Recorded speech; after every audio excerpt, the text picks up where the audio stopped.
मुख्यमंत्री चौहान ने परिवार के सदस्यों के साथ जैत में मतदान किया।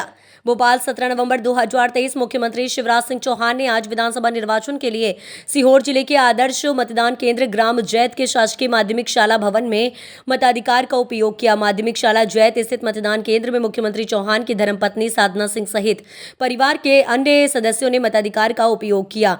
मुख्यमंत्री चौहान की धर्मपत्नी साधना सिंह चौहान, पुत्र कार्तिकेय चौहान एवं कुणाल चौहान ने भी मतदान किया।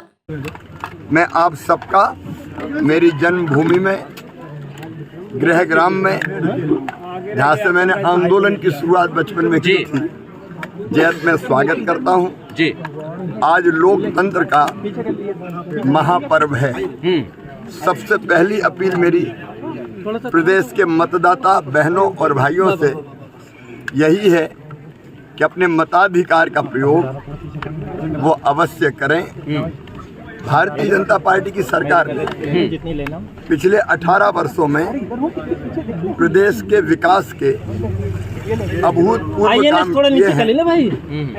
बीमारू प्रदेश को विकसित राज्य बनाया है और अब हम मध्य प्रदेश को सर्वश्रेष्ठ राज्य बनाना चाहते हैं देश का। और इसलिए भारतीय जनता पार्टी जो प्रधानमंत्री नरेंद्र मोदी जी के मार्गदर्शन में प्रदेश में हमारी सरकार काम कर रही है, भारतीय जनता पार्टी को जनता अपना आशीर्वाद दे। दूसरी बात, हमने जो कल्याणकारी योजनाएं चलाई है उन्होंने लोगों की जिंदगी बदली है, समाज के हर वर्ग का कल्याण किया है। पहले लाडली लक्ष्मी जैसी योजना जिसने सेक्स रेशियो मध्य प्रदेश में बदल दिया, बेटियां भी बेटों के बराबर पैदा हो रही हैं। और अब लाडली बहना जैसी योजना जिसने बहनों को सेल्फ डिपेंड किया है, उनका आत्मविश्वास और आत्मसम्मान दोनों बढ़ाया है। ऐसी अनेकों योजनाएं हैं जन कल्याणकारी। सिंचाई के रकबे में जो अभूतपूर्व वृद्धि हुई है उससे मध्य प्रदेश की अर्थव्यवस्था पूरी तरह से बदली है। अब इन कामों को लगातार जारी रखने के लिए मेरी जनता जनार्दन से प्रार्थना है कि भारतीय जनता पार्टी को वो अपना आशीर्वाद दें। केवल 3 चीज़ें मैं आपको बताना चाहता हूँ। अब तक जो किया है जनता वो जानती है।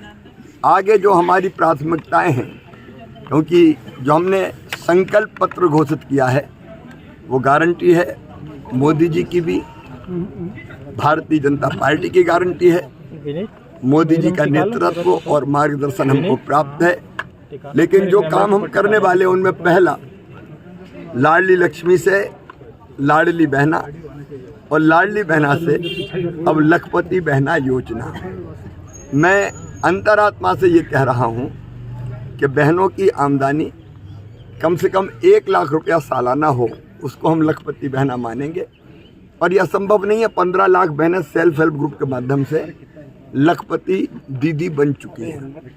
तो हर बहन को लखपति बनाना यानी उसकी आमदनी बढ़ाकर उसके जीवन को सुख और समृद्धि से और खुशियों से भरना है। दूसरी जो सबसे बड़ी प्राथमिकता और हमारा काम है वो है शिक्षा और स्वास्थ्य। शिक्षा में क्रांति, सरकारी स्कूलों में गुणवत्तापूर्ण शिक्षा, उसके लिए सीएम राइज स्कूल हमने प्रारंभ किए हैं हर 25 गाँव के बीच में। अब हम एक सीएम राइज स्कूल बनाएंगे। Lab, library, playground, smart class, बस लेने जाएगी, बस छोड़ने जाएगी, ताकि गरीब, निम्न मध्यम वर्गीय और किसान बेटा बेटियों को भी हम गुणवत्तापूर्ण शिक्षा दे सकें। स्वास्थ्य के लिए मेडिकल कॉलेजेस की संख्या में अभूतपूर्व वृद्धि की है और बाकी लगातार प्रयत्न जारी है। लेकिन आयुष्मान भारत योजना के साथ हमारा संकल्प है कि केवल 5 लाख रुपए नहीं, अगर गंभीर बीमारियों में ज़्यादा खर्च होगा तो राज्य सरकार अपनी तरफ से वो व्यय वहन करेगी, ताकि गरीब और मध्यम वर्गीय भाई बहन अपने इलाज के लिए आश्वस्त हों। किसान की ज़िंदगी में और खुशहाली लाना, इसलिए सिंचाई के रकबे के साथ साथ प्रधानमंत्री किसान सम्मान निधि, मुख्यमंत्री किसान कल्याण योजना, और उसके साथ हम ये भी विचार कर रहे हैं कि बाकी सब्सिडियां समाप्त करके सीधे किसान के खाते में हम ज़्यादा पैसा डालें और गेहूं हम न्यूनतम समर्थन मूल्य से ऊपर बोनस देके 2700 रुपया कुंटल खरीदेंगे। धान हम 3100 रुपया कुंटल खरीदेंगे। 0% ब्याज पे कर्जा देंगे। किसान की जिंदगी में समृद्धि लाना यह हमारा उद्देश्य है। गरीब कल्याण भारतीय जनता पार्टी का संकल्प है। इसलिए प्रधानमंत्री जी द्वारा दिए जा रहे निःशुल्क राशन के अलावा हर परिवार को मध्य प्रदेश के पक्की छत देना है।